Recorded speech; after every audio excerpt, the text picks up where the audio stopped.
Blessings, blessings, blessings. Welcome, my listener, to this amazing channel.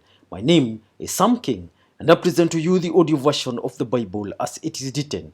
Kindly let us subscribe and share with our friends as we celebrate the good news of our Lord Jesus Christ. And today we will look into the book of Nehemiah, chapter number 2, and I read, "In the month of Nisan, in the 20th year of King Artaxerxes, when wine was brought for him, I took the wine and gave it to the king.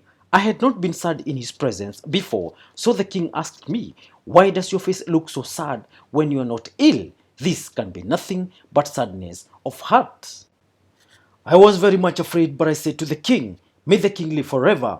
Why should my face not look sad when the city where my ancestors are buried lies in ruins and its gates have been destroyed by fire?" The king said to me, "What is it you want?" Then I prayed to the God of heaven, and I answered the king, "If it pleases the king, and if your servant has found favor in his sight, let him send me to the city in Judah where my ancestors are buried so that I can rebuild it."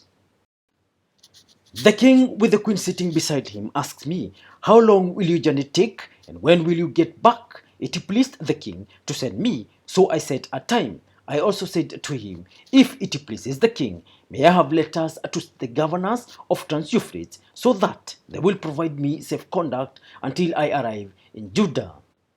And may I have a letter to a staff keeper of the royal park, so he will give me timber to make beams for the gates of the citadel, by the temple and for the city wall, and for the residence I will occupy." And because the gracious hand of my God was on me, the king granted my request. So I went to the governors of Trans-Euphrates and gave them the king's letters. The king had also sent army officers and cavalry with me.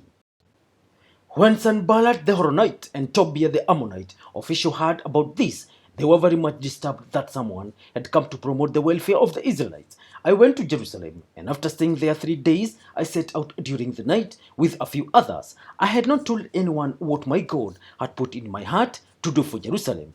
There were no mounts with me except the one I was riding on. By night I went through the valley gate toward the Jackal Well and the Dung Gate, examining the walls of Jerusalem, which had been broken down, and its gates, which had been destroyed by fire. Then I moved on toward the Fountain Gate and the King's Pool, but there was not enough room for my mount to get through. So I went up the valley by night, examining the wall. Finally, I turned back and re-entered through the valley gate. The officials did not know where I had gone or what I was doing, because as yet I had said nothing to the Jews or the priests or nobles or officials or any others who would be doing the work. Then I said to them, "You see, the temple we are in Jerusalem lies in ruins, and its gates have been burned with fire. Come, let us rebuild the wall of Jerusalem, and we will no longer be in disgrace." I also told them about the gracious hand of my God on me and what the king had said to me. They replied, "Let us start rebuilding." So they began this good work.